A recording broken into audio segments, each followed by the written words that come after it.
just to be aggressive, come out and play physical. We knew that they were going to come in and play hard, so we had to match that and pick it up even more. So we did a good job of having more energy. Kaip palaiko tą motivaciją reguliariojo sezono pabaigoje, kai, iš esmės net ir šitos rungtynės neturėjo įtakos turnyro lentelėje, bet kaip jūs, kaip komanda, stengiatės, kad tas visas tonusas niekur nedingtų ir play-offus ir šitas rungtynės pasitiktumėt maksimalios koncentracijos? Well, getting into the playoff season, each game counts. We're continuing to improve, and the competition level is only going to increase now, so we got to set the tempo in each game that we play. Koks yra receptas gynyboje sulaikyti Rytą pirmoje pusėje su tiek mažai taškų? Ką reikia daryti gerai, norint, kad jie nefunkcionuotų puolime?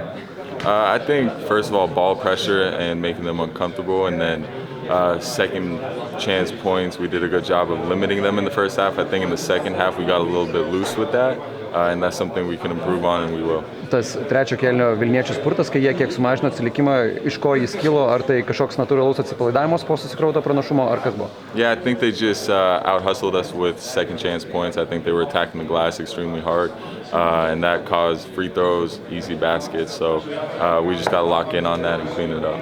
Vilniečių sudėtyje, skirtingai negu kitose rungtynėse prie Žalgirį, buvo Artūras Gudaitis, ką jis keičia jų žaidime ir ar tai jums kėlė kažkokių papildomų problemų, nežinau, baudos aikštelėje ir panašiai? Yeah, just physicality. He's a big body, big presence in the paint, so both defensively and offensively we scouted what he liked to do, and we try to limit him on both ends. Po labai ilgos pertraukos, neskaitant buvusių Eurolygos rungtynių, jūs vėl turėjot pilną areną, koks jausmas žaisti tokioje atmosferoje sugrįžti ją? It's a lot of fun. We all love it. I've said it before, but we can't do it without the fans, and they helped us a lot tonight, so hoping for the same in the playoffs.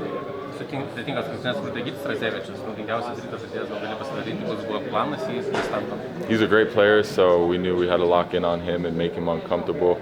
No easy looks for him. He's a great shooter, great closeout player, so we had to limit what he liked to do. Kiek smagu matyti tokį Metą Mitchellą, kuris turėjo daug sunkių momentų sezono metu, bet tarsi žaidžia gerą atkarpą prieš play-offus LKL. We all believe in him. He's extremely physical. His presence in the paint when he's playing with the ball is huge for us. He draws a lot of attention, and he reads the game at a high level. And also defensively brings a lot of intensity. So to see him shine like this is just a testament to his work ethic. Beveik 100 taškų įmesta, kas labiausiai veikia šiandien puolime?